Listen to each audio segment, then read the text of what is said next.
And before we get started, just about myself a little bit, Marika was like, oh, you should say something about yourself and entrepreneurship, because that's what the event is all about. And I said, me?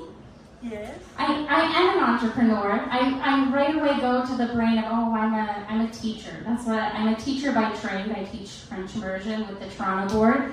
But about 2 years ago, I went down the route of getting my real estate license.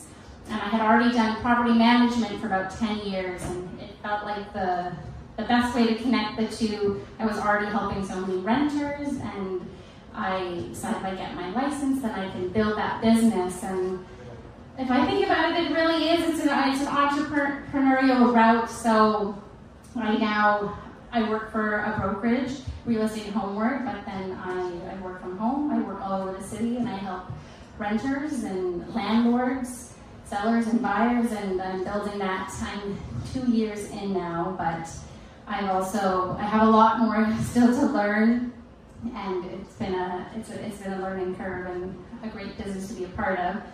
But we also have Marika and John, who I have even more to learn from, even though it's a different business, but still something to learn. Marika, would you like to introduce yourself first? Yes, I can do that. Welcome everyone. My name is Marika Arovuo. I run a digital marketing agency called Grid Online. Journey is fairly lengthy internationally. Originally from Finland, spent 20 years in Asia prior moving here 11 years ago. Actually last weekend had an anniversary of 11 years here in Canada. Also the founder of a software company called Hyperspirits, heavily relying on AI on the software development, so that's a new venture for me as well. Yeah. I'll ask you some more questions. Yes, you will. So, yeah. And John, welcome. Who are you? Who am I?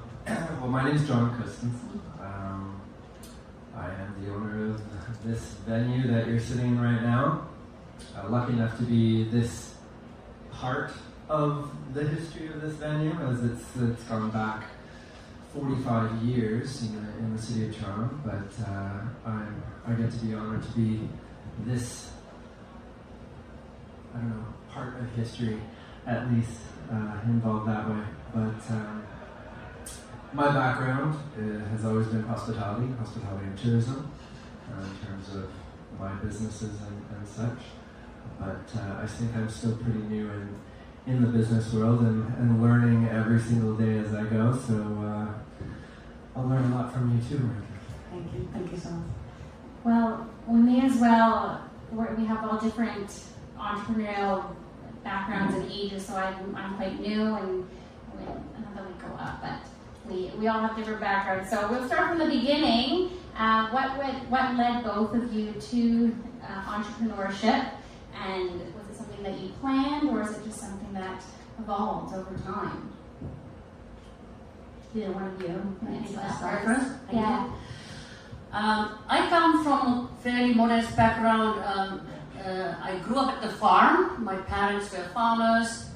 My father was working in the woods in the winter time when you're not farming, and my mother was owning a grocery store. So I basically saw the kind of entrepreneurship since I was born. As long as you were able to chip in and help out at the farm or at the grocery store, let's say since you were able to walk or 3 years old, you were working.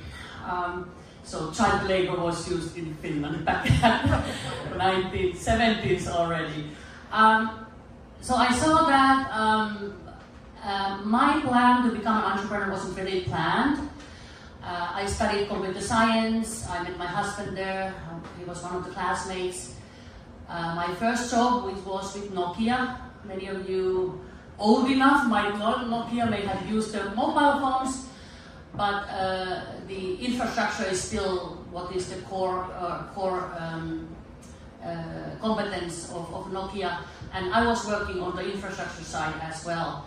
So 2 years working for Nokia on the R&D in Oulu, I got this opportunity to relocate to Bangkok. I was 25 years old at the time, and I still remember the moment of my bosses asked me, my team leader and the department head asking me to come to an office and say, and I was like, what have I done? And they were offering me this opportunity to go there for 2 months project. And here I am, nearly 30 years later. So I still remember when walking away from the office thinking I had said yes, I go, without knowing nothing about the country, nothing about the culture, religions, traditions. At the 1997, you don't have all that things available for you in the internet. Anyway, I took the chance. I went there. Later on, we moved to Singapore. At that time, my husband was also coming over. So I initially lived in Bangkok on my own, and it wasn't a 2 months project, but a year. And then when we lived in Singapore, things happened. We got married, we got some kids, one of them over here as well. And with 2 months maternity leave, 2 months, it wasn't enough for a Finnish mom. So I had 2 boys running around in diapers, and I said, okay, sorry Nokia, you are not giving me the unpaid leave that I was asking. Bye-bye, I'll stay at home and I want to take care of my kids. But he was maybe 2 months old at the time that I said, okay, my brain needs some work, some processing stuff to do. So I started my own business at that time, so 20 years ago. So it was like a natural evolvement from one thing to another. But that's what often happens for mothers, that they might become entrepreneurs in the choice of being more with their kids. Yeah. You kind of have the 2 routes you can go, one door or the other, and it leads you somewhere, right? Yes. John, what about you? What led you to entrepreneurship? Was it planned, or how'd you get here? Does anybody really plan it? It kind of just comes to be based on whatever's happening in your life, like you. But I would say that my experience was a little bit more egocentric. I remember the first moment where the thought crossed my mind. I think I was 12 years old, and I was in the back seat of my parents' car. We were driving somewhere, I'm not sure where, but I live up in Markham, which is a city north of Toronto, and so there's a hotel there. It's currently the Hilton Suites Hotel, but back at that time it was the Markham Suites. It was an independent property, and it was the tallest building in Markham at that time, not now. But full glass structure, beautiful look. Had the glass elevators in the center that go up to the top floor, obviously, and right above that there was this lit up clock right in the center of it. I don't know if anybody has been to Markham and knows the hotel I'm talking about, but 12-year-old me in the back seat of my parents' car, just looking out the window as we're driving by, and I see that, and I remember the moment where it's like I'm just looking at that and I'm going, I want to own a hotel. And it was just from that same moment forward, every decision I made or every angle I went with school or with work or whatever I was doing kind of was always going towards that goal. Obviously, I don't own a hotel right now, but that shows you that nothing goes according to plan, but it's very much in the same vein. I'm still in hospitality, and I get to see shows every day and basically have fun every day. I can't say I have fun every day. I'm a business. It's pros and pros. Pros That's and what pros. I'm thinking. Yeah. Well, that's like me. It was like the I'm Finnish and Swiss, and the Swiss means like I had this plan, like I had it made, but it's how do you build it? But on the terms of planning, for Marika, this question was for you. So how important is planning versus just letting things fall into fruition and letting yourself figure it out? So if it's about starting a business, you should have some sort of plan. But don't go too far of planning before launching. So have a plan in terms of what is the product or service you are going to, of course, offer, but also you should have some sort of expertise in some sector of that particular business. Don't wait too long. It's never perfect what you are going to launch. You should go ahead and start. What I learned myself was that my very first business was on e-commerce. And I was building it like I do. It has to be perfect, 100% and all that. And at some point of time, my husband said, good enough is good enough. Go ahead and launch it and see how it goes. I also, funny enough, like I said, I mentioned I studied computer science, so I didn't really have MBA or anything in my back pocket. Actually, one of the board members of my first company was joking and saying, some people go and study MBA, but this is the Marika's way, go ahead and do and learn on the go. So that's kind of my advice. Be smart, but don't wait for too long. If you think entrepreneurship is for you, give it a try, because you never know. You don't want to be on your last part of your life and thinking, what if? That's why I think I even started. I'm like, I may as well do it now, right? And the way you do it is the safe way. So there are a couple of ways to going into the entrepreneurship. Well, often it happened. Well, in my case, it was becoming a mother. Have to make hard decisions. Sometimes you get laid off, so you may think certain things in your head prior, because in the nowadays you never know. Even though you do a good job at your work, you may get laid off because of structure changes and stuff like that. But like your way, having a side hustle, and then at some point of time building it to the moment that you can actually be fully independent. Well, planning also can be from the perspective of doing whatever you're doing, whatever job you're doing. You continue operating, but you always have like your ear to the ground. You always have your eyes open as to what is going on in this industry or that industry or whatever you're working with. And I know in my industry, if you've heard, the hospitality industry has like a 99% failure rate for new restaurants and new businesses coming up or something extreme like that. So you really have to make sure that if you're going into it, you're ready, or that you have the plan, kind of the plan to begin with, but you have to have all your ducks in a row, and you got to be ready for all the surprises that are going to happen. So, I mean, as much as you plan, nothing's ever going to go according to plan. Exactly.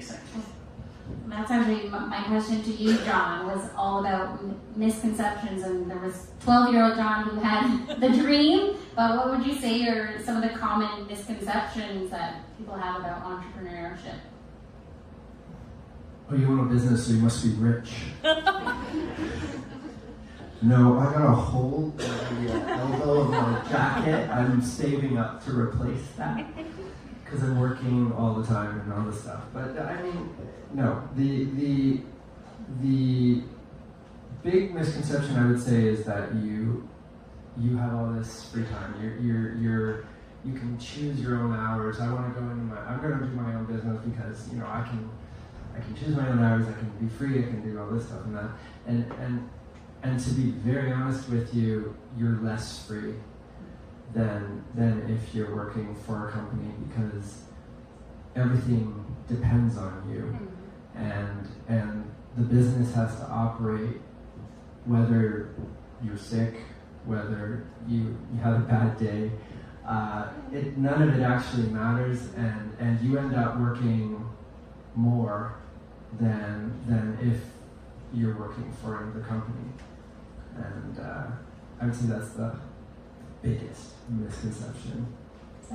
Or the overnight success. Like in your case, you had this career for 20 years in the hospitality business, you know, building your skills on many sectors until you were kind of ready, you know, take the ownership of this. And even then, you're not ready. Yes. That's the expectation versus reality, or the dream that you make in your head. So, still a follow-up to that too. Then, what is it that would be one of the biggest challenges? And I'll ask kind of both of you that too. But to build on that with the misconceptions, what's the hardest part? The amount of logistics, at least with a brick and mortar company or a brick and mortar business. I literally spent the last 2 weeks hermiting in my computer, staring at my computer screen, because the city of Toronto decided to change the licensing structure for the operations. So we went from having 1 or 2 licenses. We had a restaurant license, and then we get a patio license on top of that, to having like 8 different licenses that I need to do. And each application is like 2 pages in length, which basically says the same information, but slightly different variation of the question, but they won't accept one. You know, you have the red tape, the details that you need to go through. It took me hours and hours and hours. It's just a convoluted process that you know, and this is just one frustration. But the amount of logistics that you have to go through just to continue to operate every day. Now I need a show license, a nightclub license, a restaurant license, a patio license, an amusement license, so that I can have pool tables upstairs. If I have an awning over the patio, I have another license for that. If I do heaters on the patio, I have another license for that. And so it's just like, come on, like, you make it so hard to do business every day. Just let me. I'm sure you're just like, I just want to run a cool venue. I just want to have rock stars come to your event. Like, now I do admin. Now I do bylaw study. Now I need to get all these accounting. I thought it'd be like selling sunset. It's nothing like that at all. But to turn it to this is a brick and mortar. There's a lot that goes into that. But with your business, what are some skills, mindset that helps you face difficult periods, and what have been the challenges? In my case, I think everything comes down to, or not everything, but I have, there's one word, grit. Grit is so meaningful for me. It's somewhat similar. In Finland we have a term called sisu. Grit is maybe slightly broader in that aspect, but grit is actually so meaningful for me that I decided to name our company based on that. And grit is actually an acronym. G stands for growth mindset.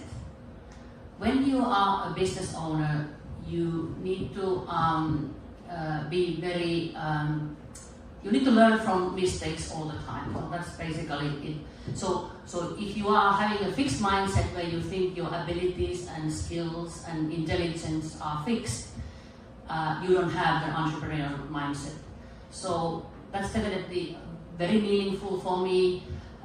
When you keep falling, you know how to come up and keep going and learn while doing. The R stands for resourcefulness. Initially, especially if you're a solopreneur, it's a one-woman or one-man show, and you need to be very resourceful because you need to learn all this, including bookkeepings and applying licenses and whatnot. But then again, you also need to be resourceful in terms of supporting the team and the challenges that your clients are having. I stands for integrity. You need to be yourself to be able to survive and be comfortable. Everyone trusts you if you are authentic. So whether it's your partners, your team, your customers, if you're true to yourself, that is very meaningful. So integrity. T for teamwork. I'm all about teamwork. I love building teams, and there's an African proverb what says, if you want to go fast, go alone. If you want to go far, go with the team. And that's definitely true. So initially, even myself, initially I thought, okay, I can do stuff, quite a bit of stuff by myself, but then again, you'll do much better when you go with the team. So a great, that's meaningful for me. So that mindset of combining all that together is something that brings me ahead every day. Well, I guess you know what your strengths are, and that's why you will start the business. And like, okay, now I'm gonna offset some things to the others and make that a team. I can probably do like trying to do everything myself still at this point, and I can't. But I'll learn.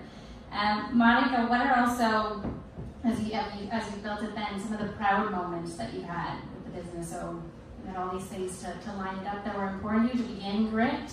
But what have made you very proud? And I guess because initially I started as a hobby business, 2 small kids running around. It was supposed to be just part-time thing, and my husband was working for Nokia still, so he was the breadwinner in the family.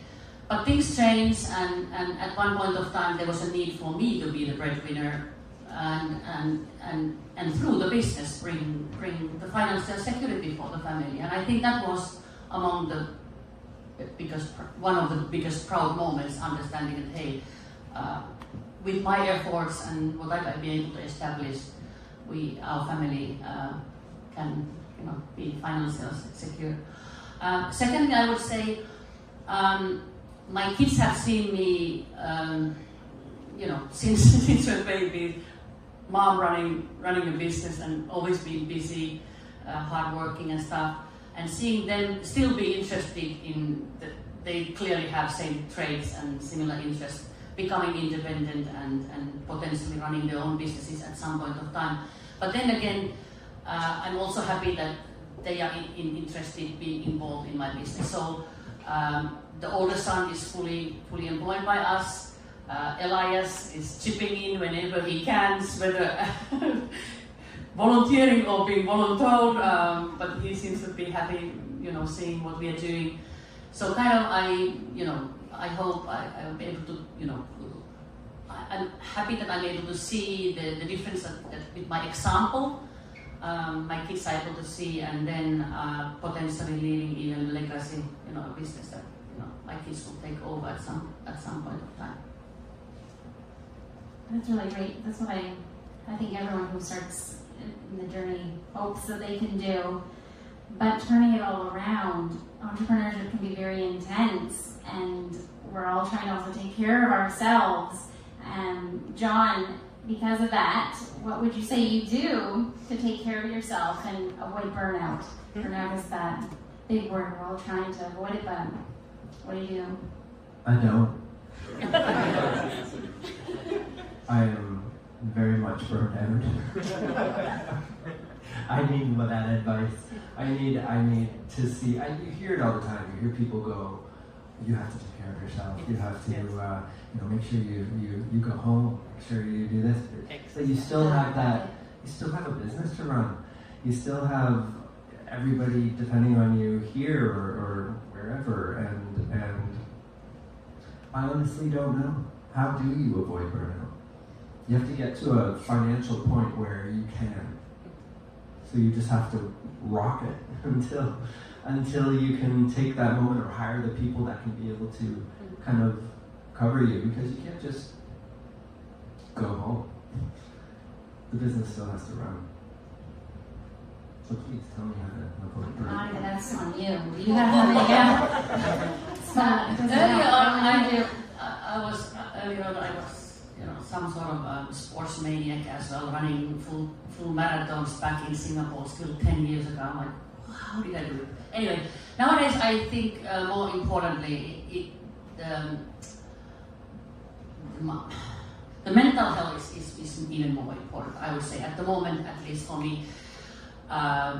Those small moments that you have, slightly more nowadays, but I'm taking my dog out for a walk, and preferably to the woods. We are lucky, we live in Oakville, so we have some forest, like just a few hundred meters away.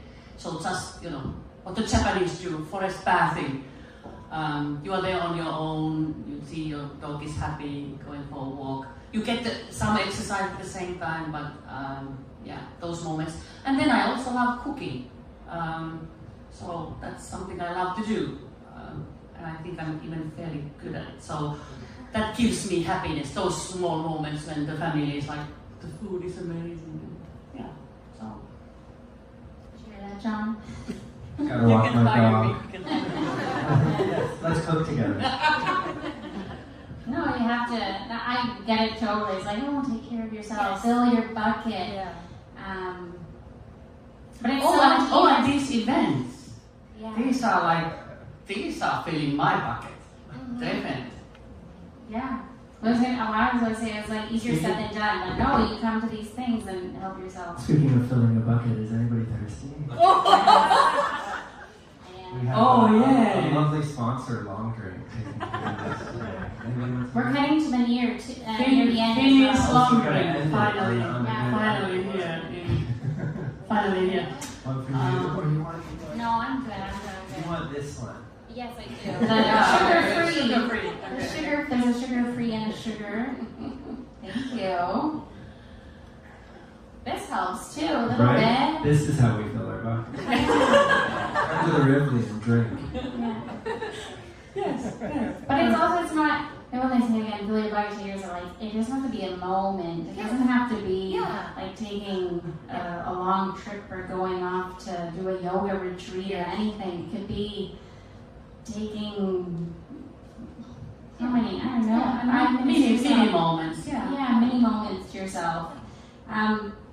I had so many questions here for both of you tonight, and we want to give time for everyone to still mingle. So I have and Q&A, And exactly.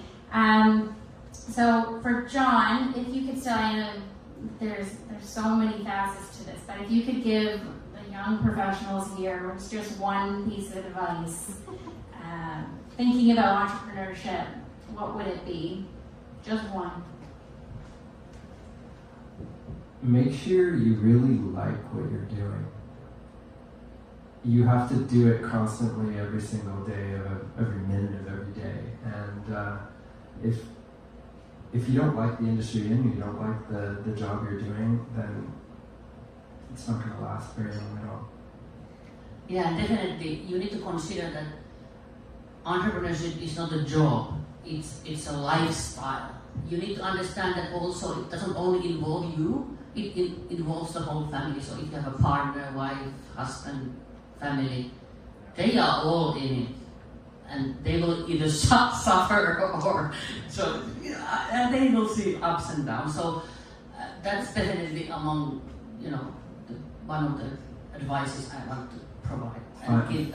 Find people in your network that support you and that will be there for you throughout that process.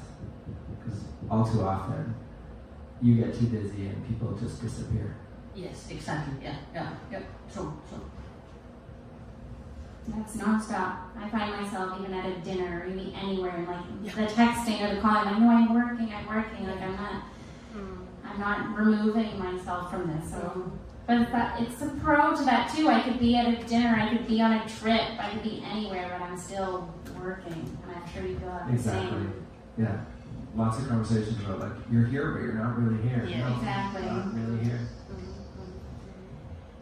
And to kind of wrap it all up, and if anyone does have questions, you can ask those too. For Marika, who said this would be one of your favorite things to still tell us about. So if you had to start all over again, would you choose entrepreneurship? 100%. Yeah. 100%. I've come to learn that there are multiple things why I'm a good fit as an entrepreneur. First of all, I love to learn. You're learning things all the time. Definitely one of the biggest things as an entrepreneur. I also enjoy leading. Sometimes can be even a bit aggressive, but I like to lead. And it comes from me naturally. If I see a situation, it doesn't involve my business, if I see something that is disorganized, I right away take action and try to make it better. But I also like to take care of people. So at some point I was being asked why not the solopreneur, be a marketing advisor and just let people know what they should be doing in their businesses. But it's not for me. I want a team around me. I want to take care of them, and really the fact that I have been able to build a business where people enjoy working and they stay, and that's definitely something that I enjoy seeing. I've made an impact, not just for my business, and not only we've been fairly successful with business, but also that it's been meaningful for other people. So definitely I would do it again. But potentially some learnings there, so some things differently, but still yes, I would do it again. What about you, John? Would you do it all over again? Yes, because I'm a glutton for punishment. No, because I'm not done. Yeah. I'm not done. Got things to do, dreams to hit, whatever. You just keep going. You can't really. What made me do it is like they said, you can't really regret something that you didn't. You don't regret the things that you did. You regret the things that you didn't do. Yes. Right? Yeah. So give it a shot. Have a plan. I'm going to quickly crack this open, and we can as well. That was the segment of the panel discussion. But if we have questions as well from our young professionals, feel free to ask those as well. Either coming up to the mic, raising your hand. The teacher and you, raise your hand if you have any questions. Yeah, but that was it too. It was like when you said like you're a leader, I'm like, oh, never mind too. I was like, I like leading too. I like being the boss. I like people listening to me. Oh, you can be an entrepreneur as well. They kind of go in some way. They go hand in hand.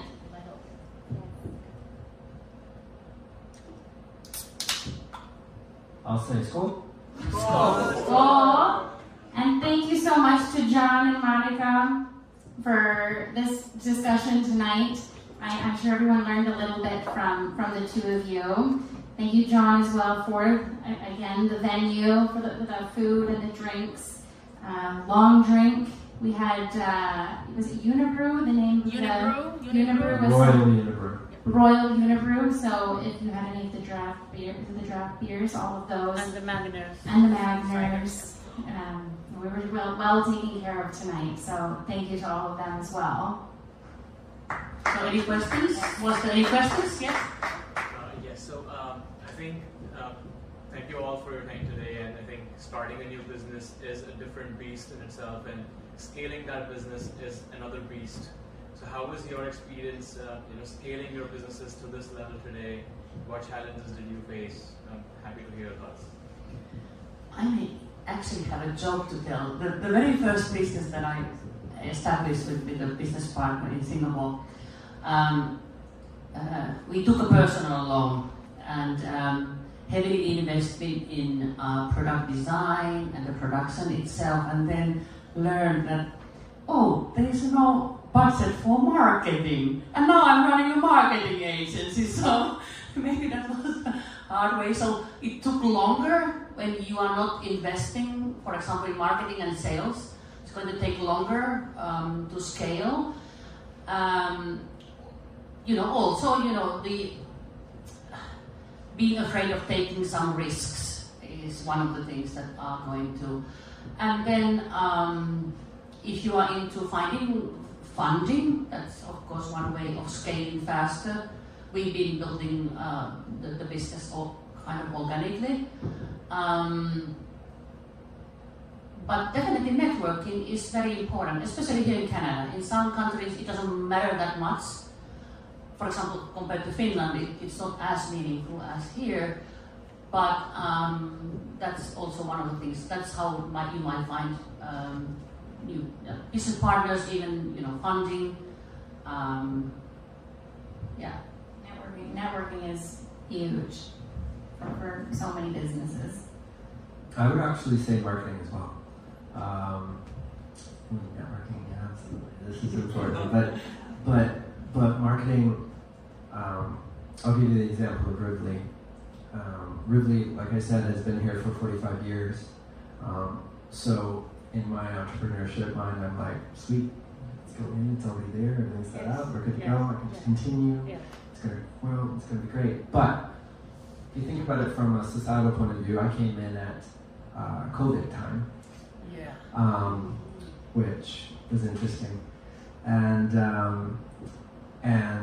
so everybody pre-COVID in the age group who went out, saw shows, and went out, played pool, drink, that kind of thing. The age group pre-COVID knew what the Rivoli was, knew the brand of the Rivoli in the city as one of the iconic venues. Go see a show there, go play pool, whatever. But 2 years of nothing, and then you come back in, that brand meant less. That brand was not as strong as it was. And so it's almost like you're starting again. And so we had this market of people, obviously, that knew what the Rivoli was and would come out, but they're not in the age group of those that go out regularly or those that spend the money regularly. Actually, let me rephrase that. They're the age group that have the money to spend, but not the age group that go. The ones that have the money didn't go out. The ones that go out didn't have the money. So it's like, how do you scale that? How do you change that? And it's really about getting the brand into the mind of the next generation to realize that we're not only still here, but we're still a cool place to go and visit. We're still a cool place. And you know what really helped us with that wasn't really anything I did. I tried my best. I set up the food menu and had chef. We made awesome food.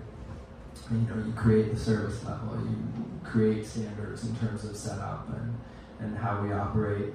You update things in the building. I think I updated everything in this building. Okay, not everything. There's winnings. But has anybody seen the movie? Nevada the Band Show, the movie? Yeah. So this was a show that started in like 2008 or so on a web series. These two comedians, or a musician and a comedian, put this show together. And the whole concept of the show was this band that wants to play a show at the Rivoli, our little place right here. Okay. And so this was a not so massive, like not so well known, I guess I should say, show, web series. But it did get picked up by Vice 10 years ago or so, and then they had a TV portion. The CBC was on there a little bit, so it gained some momentum that way. And it gained a cult following. So these were people that were devoted to the show and the comedy, and loved it. And so when I opened this place, we'd have people show up out front, and they'd be taking pictures of the sign, and I'm just like, but they're not coming in. What are they doing? Why are they? Is there something on the building? So, and we'd go out and we'd talk to them and we'd see what's going on, and they're just like, oh, we love this show, it's fantastic. So we learned a little bit about the show, little by little, and then they came out with a movie. So this is a movie that's still in theaters now, actually, and it's the same concept. This band trying to play a show at the Rivoli, and but what this movie has done, is it has brought the cult following to us in droves, but it's also introduced the brand to the new generation, something Yes. that I have been trying to do for 4 years.